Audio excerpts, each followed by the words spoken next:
Welcome, everybody. I am Josh Berg, the intern minister at Northwest Unitarian Universalist Congregation. Welcome to our Sunday service today. Um, I'd like to thank our participants this morning. Ben Gable, our tech guru, Kathy Henry recorded the Zoom video, Star Austin, our director of religious education, Alex Myers, our pianist, excuse me, Ken Hermanot, our music director, and we will have readings today from Martha Spear and Jennifer Russell with Aubrey and Kai. So I'm very excited about the service today. I welcome you all here, and without further ado, I'd like to get to the meat of the service. So I'm going to start with a few announcements. I'm just going to talk about two today, so we can get right to the service. The ones I'm going to talk about first are the Moth Hour and our offering. The rest of the announcements you will find in our newsletter. Please sign up for the newsletter. You can email office at northwestuu.org, or you can go to our website, northwestuu.org, and find out all about our wonderful congregation. So without further ado, our Moth Hour, which is our Canvas kickoff event, is coming up on March 5th. It's going to be amazing. There it is. And the Canvas Commitment Sunday is going to be March 7th. And right now I'm going to share our great Moth promo video with you really quick so you can learn more about it. All right. It's going to be exciting. I've recorded a story. A number of people have sent stories already. We're going to hear more about the Moth Hour and the Canvas Kickoff event at the end of the service. But now I'd like to share some very exciting news about our offering. Half the Plate collection this month is going to Boys to Men Summer Camp. As it, and we talked a little bit about it last month, and someone was generous enough to do a matching donation up to $1,200, of which we've raised 820 so far. So let's help get the $2,400 to Boys to Men. And to speak a little about Boys to Men, we have here Mr. Eric Harris, and Kelvin Wallace. If you wouldn't mind saying a few words. You know, all right. We do. Thank you so much for bringing me on again. I humbly appreciate the time. Um, After our last conversation, I was asked this peculiar question. I was asked pertaining to these young men. The young men we serve are young men with deceased parents, single parents, and incarcerated parents. They asked me, well, how do you get and keep these young men attention? I say, well, simply what we do is we try to shock and impress them and amaze them. What do I mean by that? We do that with the activities we take them on. Last I mentioned, we took them to individual flight classes. Each kid went up with an individual instructor on a flight at Detroit Metro Airport, not Metro, the city airport. Other than that, we take them to Muhammad Ali Museum. We take them to the fifth largest track in the U.S., go-kart track, uh, zip lining at night in a cave, things to impress them, to get their attention. The purpose of that is to enlighten them, impress them, to loosen them up so they are more apt to talk and to listen and bring up issues that we want to talk about, as well as things we put on the floor to confront their personal challenges. And it relaxes them, because the important thing now about talking to these young men, it's very important to meet them where they are. It's not like when I was a youth, you could just sit down and just arbitrarily strike up a conversation. That would not work today. So it helps us to get the ice broken. It helps us to get them to be directly involved with other youth.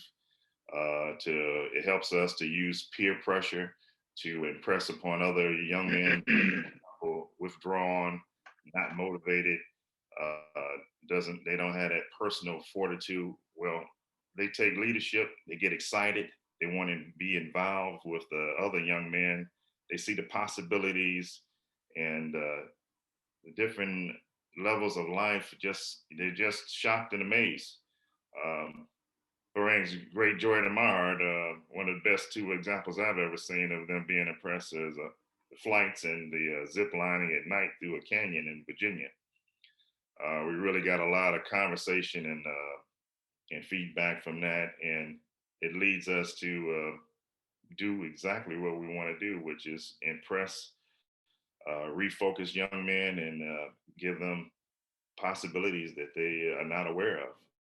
What it's all about, exposing to positive possibilities that they are not exposed to here at home. During the week, we do join them other than this major camp. We join them a minimum of 4 times a year. And in between that time, we utilize, like right now, we use Zoom. When folks are comfortable, we actually go to their homes. Other than that, we deal with progress reports. We are able to enter some families' homes. Like some families are very large. Like I have one family, it's 8 kids in the house. So, and just one of those campers are mine. Others like 2 kids in the house. Both of them have deceased parents. So as time goes on, people become more comfortable with you. Uh, they recognize that you're sincere and you're motivated. And it's nothing better than having a kid call on you to see how you're doing and want to spend time with you. Um, this is the commitment we have. And what we just ask is for people, if you don't have the time, you don't have the ability, you don't have the desire, we're just asking you to assist us with whatever monetary means you can to help us to just make it work so we can do the work. We just want to do the work. And again, thank you so much this morning. Thank you. It's an sounds like an amazing organization. Please go to the website, check out more. But most importantly, please donate. We have this 50% matching grant of $1,200. So let's get them the $2,400. This amazing work, they deserve it. So thank you very much for being here. And with that, we will begin the service today.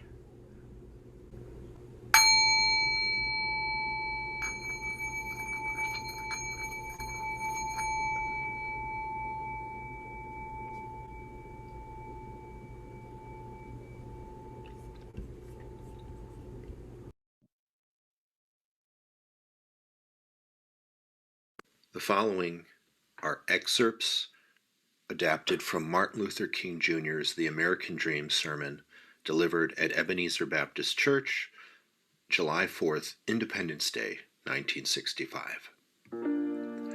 I remember when Mrs. King and I were in India. We journeyed down one afternoon to the southernmost part of India. That afternoon I was to speak in one of the schools, and it was a school attended by and large by students who were the children of former untouchables. Individuals were members of castes, but you also had some 60 or 70 million people who were considered outcasts. They were the untouchables. And I remember that afternoon when I stood up in that school, the principal introduced me, and then, as he came to the conclusion of his introduction, he said, "Young people, I would like to present to you a fellow untouchable from the United States of America."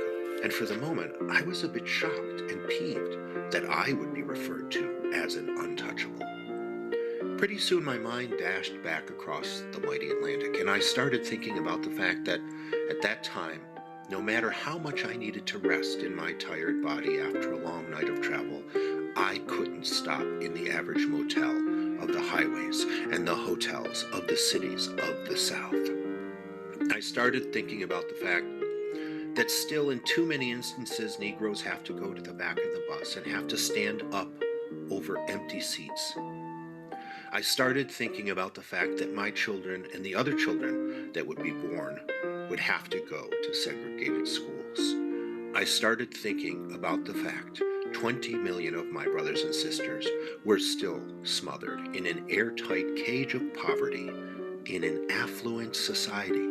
And I said to myself, yes, I am an untouchable, and every Negro in the United States of America is an untouchable. And this is the evilness of segregation. It stigmatizes the segregated as an untouchable in a caste system. We hold these truths to be self-evident if we are to be a great nation, that all people are created equal. We hold these truths to be self-evident. one day we will learn this. Our opening words today are from an article by Isabel Wilkerson called The Origins of Our Discontents. Caste, the origins of our discontents. We are responsible for our own ignorance, or, with time and open-hearted enlightenment, our own wisdom.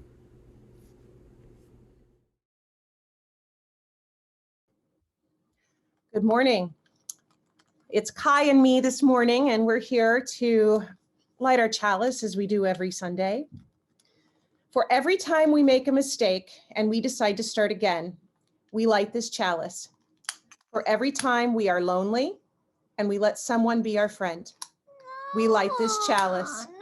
For every time we are disappointed and we choose to hope, we light this chalice. I wanted Aubrey to join one in the show.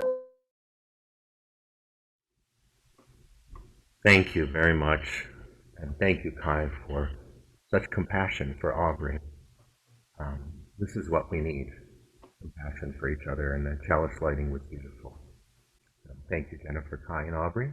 Right now, we are going to go into our joys and sorrows that we express and share together in service. It's one of the ways we build our beloved community that we're talking about this month, is by sharing our greatest joys and deepest sorrows. So if you'd like, let us pause in quiet for a moment. There are many joys and many sorrows that remain unheard and unspoken, ones that we all carry. Let us pause for a moment so that we hold each other in compassion and carry our joys and sorrow silently together.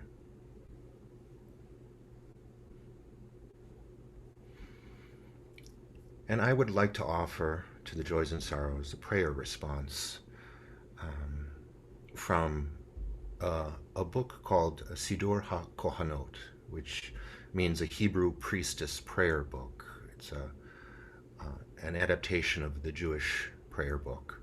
And it's called A Prayer to the Shekhinah, or the Divine Feminine. For all I will turn their mourning into joy. I'm sorry, let me start again. For I will turn their mourning into joy, and I will comfort them and make them rejoice from their sorrow. That is from the book of Jeremiah, chapter 31, verse 13. Come, be our mother, we are young ones. Come, be our bride, we are your lover. Come, be our dwelling, we are your inhabitants. Come, be our game, we are your players. Come be our punishment, we are your sinners. Come be our ocean, we are your swimmers.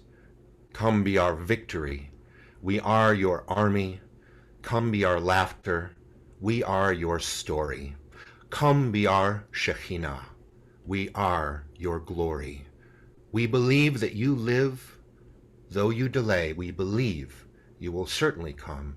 Shekhinah, Divine Feminine, bless us and keep us. Shekhinah, shine your face on us. Shekhinah, turn your countenance to us and give us peace.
So we could be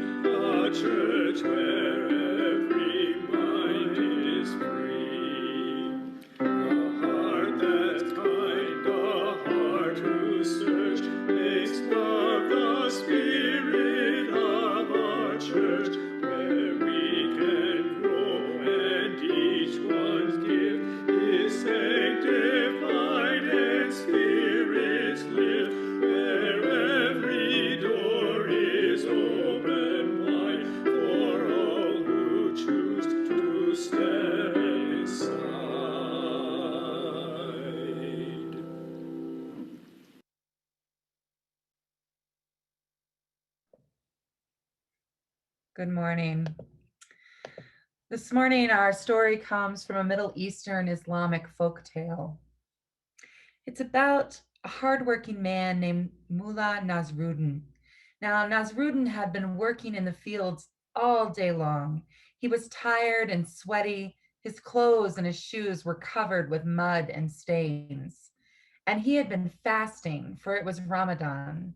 And during Ramadan, you fast all day until nightfall. And he was quite hungry. But it was almost sundown, and Nasruddin knew that soon he would be able to eat. Now, the wealthiest man in town had invited everyone to come and break their fasts in his home that evening with a huge feast. And Nasruddin knew he would be late if he went home to change out of his work clothes before heading into town. He decided it's best to arrive in dirty clothes and on time. And oh, what a party it was going to be, a feast. As he walked to the wealthy man's home, Nasruddin imagined all of the delicious foods he would soon be eating: the dates and lentils and chickpeas, the olives and bread, hummus, falafel, chicken and beef, and best of all, the desserts, the haval, the date rolls, the figs, the baklava. Oh, Nasruddin was looking forward to this party. And when he arrived, the wealthy man opened the door, looked him up and down scornfully, from his worn and ragged clothes to his muddy shoes, and without a word of welcome, gestured for Nasruddin to come in, and then walked abruptly away. Nasruddin joined all of the people who were dressed in their finest clothing. The tables were laden with all sorts of delicious food, dates and chickpeas, hummus, and best of all, the haval, the date rolls, the baklava. Despite his efforts to hurry, the seats were all taken when Nasruddin went to the table, and not a single person tried to move over to make room for him. In fact, no one even offered Nasruddin food. He had to reach over and around people to get any food for his plate. Nobody spoke to him. It was as if he was not even there. The other guests ignored him so completely that Nasruddin could not enjoy his food, no matter how finely prepared it was or how tasty it was. In fact, after only a few bites, Nasruddin was so uncomfortable, he decided to leave. He hurried home and he changed into his finest clothing, including a beautiful tailored coat. Nasruddin returned to the feast, and this time the host opened the door and welcomed him with a huge smile. Come in, my friend, greeted the host. And as Nasruddin entered, people waved and called to him and invited him to sit with me. Come, be near the food. And they offered him all of the beautiful desserts. Nasruddin sat down quietly. He picked up a plump fig and carefully placed it in his coat pocket, saying, "Eat coat." Nuts, and he put those in his coat pocket, saying, "Eat coat, eat." And as he began to feed his coat in earnest, stuffing hummus in the sleeves and all sorts of good grape leaves in the other pocket, people began to stare. Nasruddin became silent as they watched this strange behavior, and soon everyone was looking, wondering what Nasruddin was doing. The host hurried over and said, "Why, sir, are you feeding your coat in this manner?" "Well," replied Nasruddin, "when I first came to this feast in my farming clothes, I was not welcome. No one would speak to me. But when I changed into this coat, suddenly I was greeted warmly, an honored guest. So I realized it was not me who was welcome at this party, but my fine clothing. So I am feeding my coat." And with that, Nasruddin left the party. Now I wonder if you've ever been treated differently because of how you were dressed, or maybe how you looked. Perhaps you've been ignored. Perhaps you know what it is to be the person ignoring someone, to turn away, to not know what to do. And I invite you to sit with the discomfort of that knowing.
An Old House and an Infrared Light from America's Enduring Caste System by Isabel Wilkerson. The house inspector trained his infrared lens onto a misshapen bow in the ceiling, an invisible beam of light searching the layers of lath to test what the eye could not see. This house was built generations ago, and I had noticed the slightest welt in a corner of plaster in a spare bedroom. I chalked it up to the idiosyncrasy of an old house.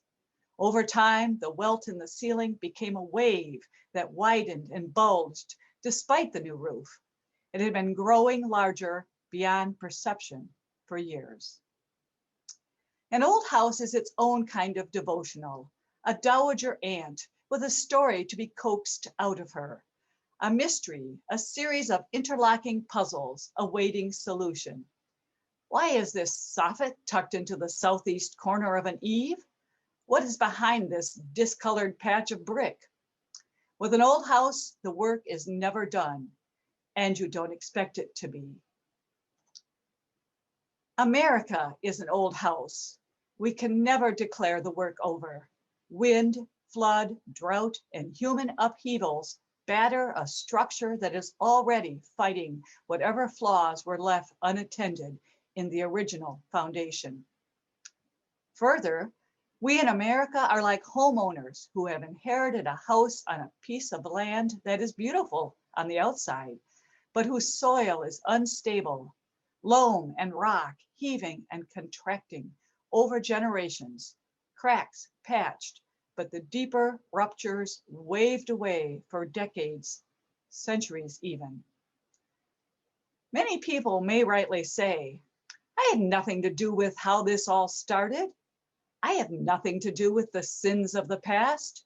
My ancestors never attacked indigenous people. My ancestors never owned slaves. And yes, not one of us was here when this house, America, was built. And yes, our immediate ancestors may have had nothing to do with it. But here we are, the current occupants of a property with stress cracks, bowed walls, and fissures in the foundation. We are heirs to whatever is right or wrong with it. We did not erect the uneven pillars or joists, but they are ours to deal with now. And any further deterioration is in fact on our hands. When you live in an old house, you come to adjust to the idiosyncrasies, the outright dangers skulking about. You put buckets under a wet ceiling, prop up groaning floors, learn to step over that rotting wood tread in the staircase. The awkward becomes acceptable, and the unacceptable becomes merely inconvenient. Live with it long enough, and the unthinkable becomes normal. So, back to our story of the house inspector, facing the mystery of the misshapen ceiling. The inspector held a sensor to the surface to detect if it was damp. The reading was inconclusive, so he then pulled out an infrared camera to take a kind of X-ray of whatever was going on. After all, you cannot fix a problem until and unless you can see it. He now saw past the plaster, past the wallpaper. and past the layers of paint to examine a structure built long ago. Like an old house, America has an unseen skeleton. Its caste system. A caste system which is as central to its operation as are the studs and joists that we cannot see in the physical buildings we call home. Caste is the infrastructure of our divisions. It is the architecture of human hierarchy, the subconscious code of instructions for maintaining, in our case, a 400-year-old social order. Looking at caste is like holding the country's X-ray up to the light. So, thank you. I was moving across country, many of you know, recently, and it isn't easy. But one benefit of moving across country is that you have many hours alone in a truck to listen to audiobooks. And one of the books I listened to was called Caste, The Origins of Our Discontents, by the Pulitzer Prize and National Humanities Medal winner, Isabel Wilkerson. And we've heard some of what she wrote today, just now. In the prelude today, we heard MLK Jr.'s words, Martin Luther King Jr.'s words, Reverend Dr. Martin Luther King Jr.'s words, talking about segregation during the 60s. He brought up first the idea of caste and that we too have a caste system in this country. And although the state of affairs is somewhat different now, the segregation King talked about, and specifically when he mentioned millions of African Americans living in poverty in the midst of an affluent society, when you lift that from 1965 and dropped into the service today, it resonates just as much. So in this book I listened to, Caste, Isabel Wilkerson also appropriately frames the hierarchical system set up in this country as a caste system. Now, normally when we think of caste, we think of India, or we may even think of South Africa and apartheid, or Nazi Germany and the classification of the Jews. However, we, and especially the privileged class, don't immediately think of our own society as a caste system. But listening to the book, it made so much sense to characterize the classification of human bodies in this country as a caste system. You see, the word racism evokes all the pain, anger, strong emotions, and violence that's tied up with our discriminatory system. The word caste, however, although representing the same tragic societal arrangement forced upon so many over generations, the word caste is more straightforward. It's immediately comprehensible. We can see it. And I am by no means suggesting using caste in lieu of racism in order to make privileged people feel more comfortable with the language of discrimination. That's not what I'm suggesting. I'm suggesting that we add this word to the lexicon. Wilkerson provides a brand new angle, a new word, and actually King provided it first, but Wilkerson elaborates on it, and she frames it, this important reframing that makes our situation so abundantly clear, especially to those unwilling or unable to see it. Now, she talks about caste as infrastructure and race as the metric to determine one's place within that structure of society. And she shocked me in the book when she wrote about how the Nazis studied our system of segregation, Jim Crow, in order to create their own. She described to me in more recent times how government policies, which I already know, of intentional segregation like redlining, mortgage gouging, redistribution of resources such as water and funds for public schools, unequal access to healthcare, drug and policing policies that target Black and brown bodies for incarceration, so many more purposeful policies replaced Jim Crow in a way that was now tolerable even to sympathetic liberal white people while keeping the caste system in place. In fact, the Supreme Court even, over 100 years ago, they decided these policies were not considered badges of servitude, and they sanctioned them, opened the way for legal segregation for millennia, resulting in perpetuation of the caste system. Now, this caste system we have in our country has been in place for so long that, as Wilkerson writes, it is the worn grooves of comforting routines, unthinking expectations, patterns of a social order that have been in place for so long that it looks like the natural order of things. Most of those, probably all of those privileged people who reap the benefits of this caste system simply don't see it. And as I drove through the sublime landscape of our country listening to this book, and I looked at the towering mountains in Colorado and the fertile earth of Kansas, I thought about the unseen and the precarious fault lines, invisible underneath the ground. And I remembered Wilkinson's metaphor that Martha read about the house we inherit that was part of today's reading. In order to sustain the beauty above, we have a responsibility to fix those unseen cracks if we can.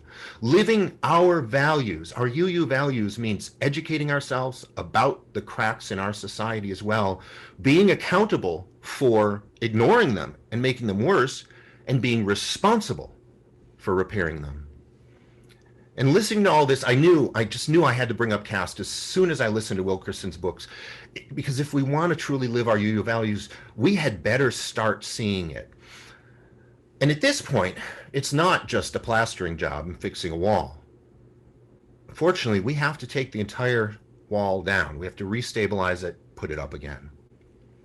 Now, as I read through the first sermon I wrote, this is the second one, however, I began to think about my job as a minister. My job as a minister is not to give a book report, no matter how fascinating I find the material or how important.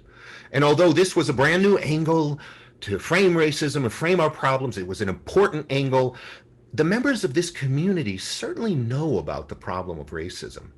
And marginalized populations certainly don't need to hear me, a privileged white man, talking about what they live every day. In fact, in my description of this service, I asked how Unitarian Universalists can help to do away with the caste system and move toward a truly loving, beloved community, which is the theme of this month. And the original sermon I wrote didn't answer that question. What practical steps can anyone take? Well, there's the acquisition of knowledge and understanding. Scholars like Wilkerson share their expertise for this noble and important purpose. There's social justice work, and so many of us do that already. My question, however, wasn't asking what anyone can do. It was asking what Unitarian Universalists can do. What do we have at our disposal that the academic or the social justice volunteer may not? What we have in addition is we, as being members of this faith community, have committed to open room for the sacred as well. Open room, in other words, for life's meaning. To think about that. We bring the spiritual element that's laid out in our principles, the values that we commit our lives to. We're very specific and intentional about the lens through which we educate and through which we volunteer. We are part of this movement, this faith, because those values are a litmus test for all we do. Let me be clear, though. This does not preclude righteous anger.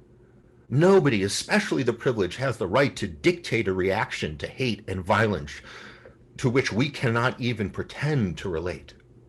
How one person reacts to that or another is valid. It does not mean but it also doesn't mean we don't fight, and we don't fight hard. What it means is that we are at this service and part of this church because we commit to making sure that that fight aligns with our values, however that looks for each individual. Reverend Mary Safford, who is a founder of the Iowa Sisterhood, which was a group of ministers, women ministers, for 40 years that spread Unitarianism into the rural Midwest. She was succinct, Reverend Safford, when she expressed it this way, quote, "The liberal church today is to be obedient to its heavenly vision. Not only must we proclaim the saving truths we hold, but we must also strive to build up these truths in our own lives and in the lives of others. Although the saving truths of Reverend Safford's church and ours today don't entirely overlap, the sentiment holds well over 100 years later." So I went back, and out of curiosity, I went back to the text to see how Martin Luther King Jr. in his sermon and how Wilkerson in her book might have answered the question of how do we move forward that I asked. And in the excerpt we heard from his sermon, MLK Jr. reminded us of our national commitment in our Declaration of Independence that we hold these truths to be self-evidence. He reminded us that we hold these truths that all people are created equal. He had confidence that one day we will learn this. he too went back to the spiritual, to the importance of the human spirit. Wilkerson too, after her entire book of brilliantly telling us the bad news of caste in a brand new way, of racism in a brand new way, she ended with a final comment that was actually filled with hope. She said, quote, that any of us manages to create abiding connections across these manufactured divisions, she wrote, is a testament to the beauty of the human spirit. She too believes in the spirit of humanity. The process of creating an equitable society is not easy or quick. There is no simple what to do next answer. Our caste system will remain for the foreseeable future, but what can you do to start and to continue repairing the cracks? Our principles and our values provide us with the blueprint for living the beauty of the human spirit.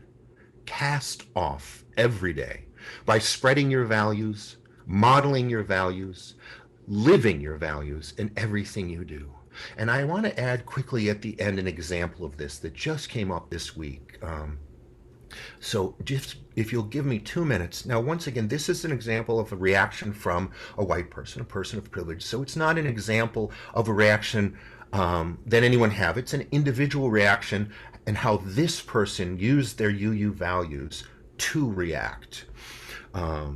Dictating reactions of hatred is not something we can do because it's individual for each person.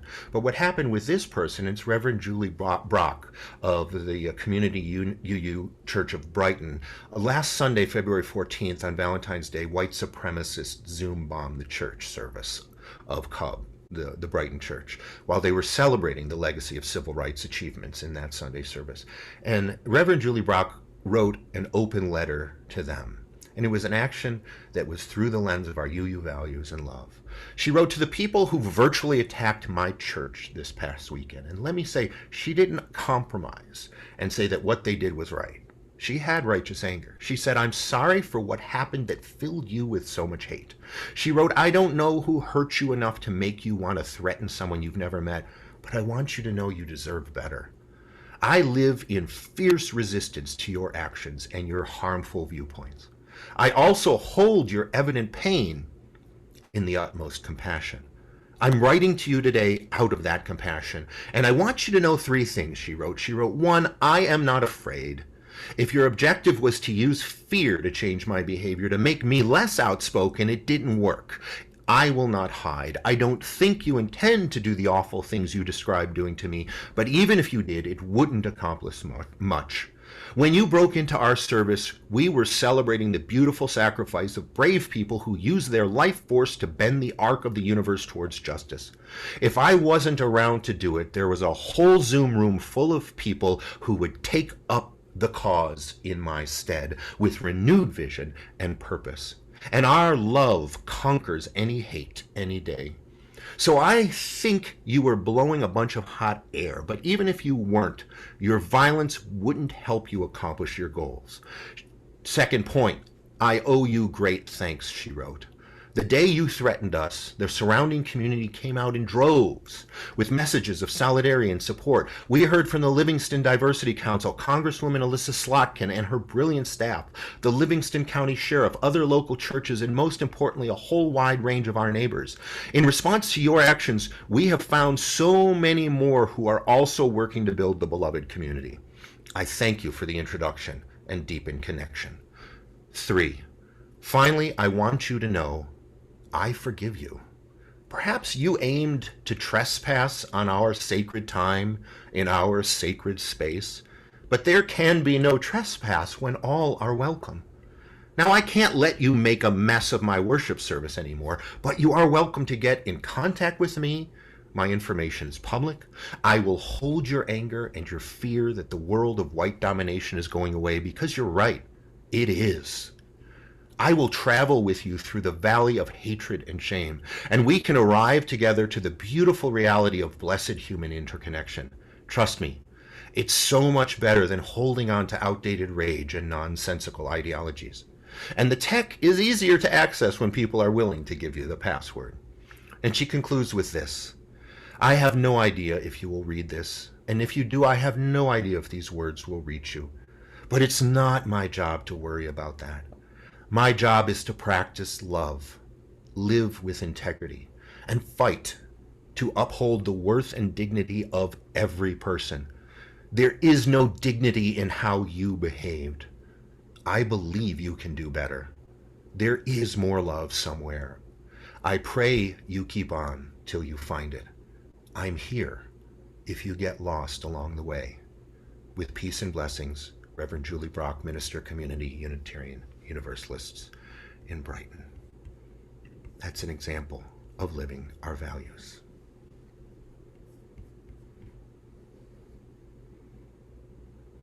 And now we're going to have some special music.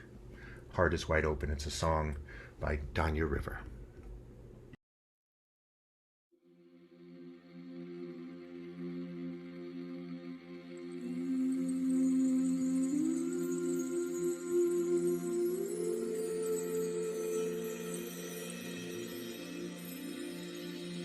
Oh, love, I pray that you break my heart so wide open that the whole world falls in. I confess I've been trying so hard to keep it all out, keep it all out. To love, I pray that you break my heart so wide open that the whole world falls in. I give up trying so hard to keep it all out, keep it all out. So love, fill me, breathe me to pieces.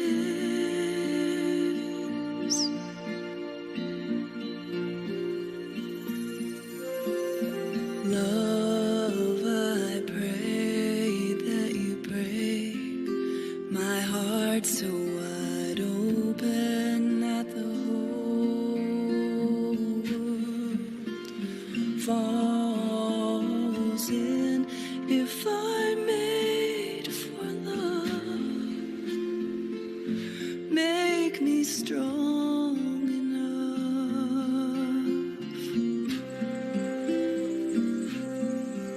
And when I need to hide, love, hold me in your grace until I feel safe. The love, fill me, breathe me to pieces.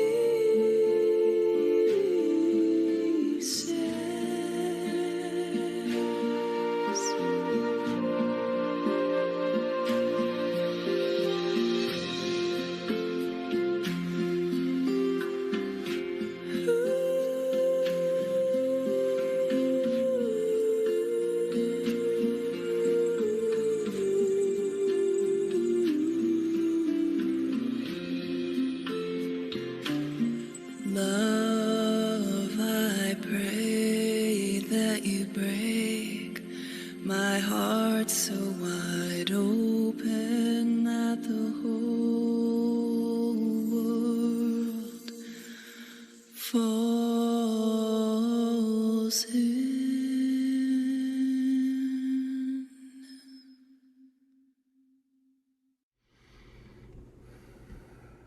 Our closing words are from Reverend Dr. Martin Luther King Jr.'s sermon, The American Dream. And so it is marvelous and great that we do have a dream, that we have a nation with a dream, and to forever challenge us, to forever give us a sense of urgency, to forever stand in the midst of the isness of our terrible injustices, to remind us of the oughtness of our noble capacity for justice and love.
Thank you.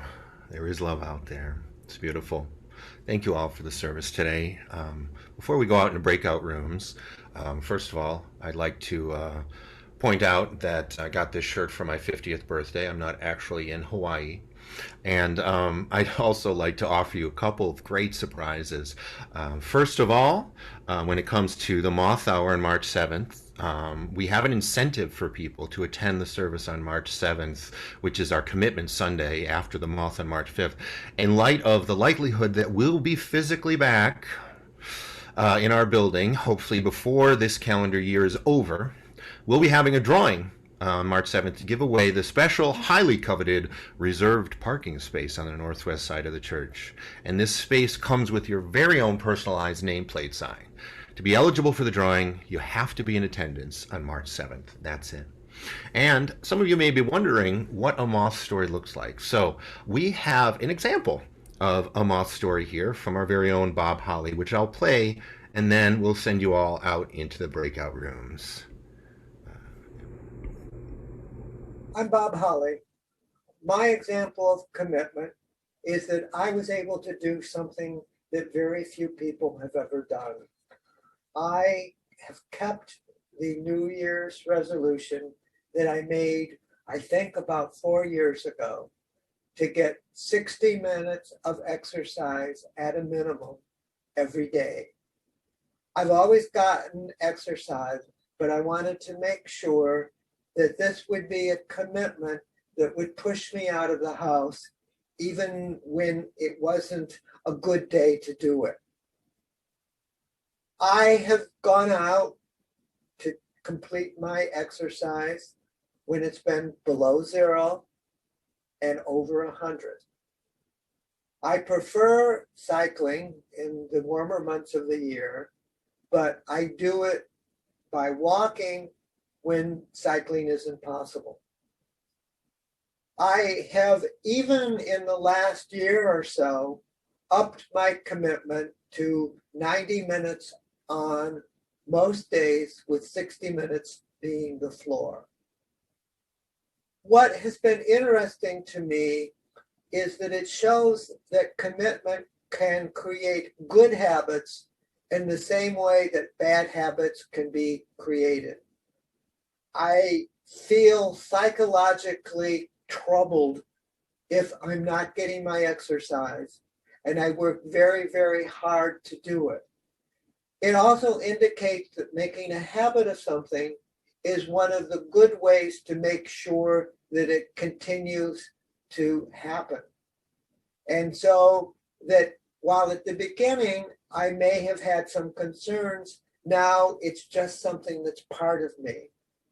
And so that there are many good things that we can do, being kind, being polite, listening to others carefully, that may seem foreign to us at the beginning.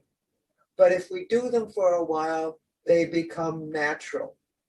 So I think that we need to consider such things when we're looking to keep the Unitarian principles by working them into our lives and making sure that we follow them.